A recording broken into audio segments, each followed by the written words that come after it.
మీరు చేయాల్సిన పని ఏంది? హరీష్ రావు గారు, కేటీఆర్ గారు, మీరు రుణమాఫీ కాకపోతే ఆ రైతుల ద్వారా అప్లై చేయించి ప్రభుత్వం మీద ఒత్తిడి తెచ్చి రైతులకి మంచి చేయాలనే ఉద్దేశం మీకు ఉంటే, రైతులు బాగుపడాలని మీకు ఉంటే మీరు ఆ పని చేయాలి.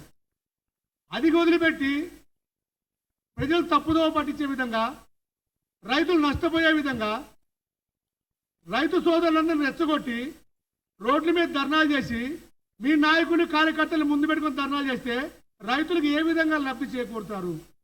రైతులు ఏ విధంగా బాగుపడతారు? ఈ విధంగా అయితే రైతులకు న్యాయం అవుతుందా? మీరు చేసే పని వల్ల రైతులకు లబ్ధి చేకూరుతుందా? వాళ్ళని నమ్ముకుంటే రైతు సోదరులు నష్టపోతారు. రైతు సోదరులకు విజ్ఞప్తి చేస్తున్నాము. మా మంత్రులు కూడా విజ్ఞప్తి చేశారు. మా ప్రభుత్వం ప్రజాప్రభుత్వం, ఇది రైతు ప్రభుత్వం, రైతులు పక్షపాతం ఉన్న ప్రభుత్వం. స్వయాన రైతు బిడ్డ మా ముఖ్యమంత్రి. కాబట్టి రైతులారా, మీరు వీరి ఉచ్చులో పడొద్దు.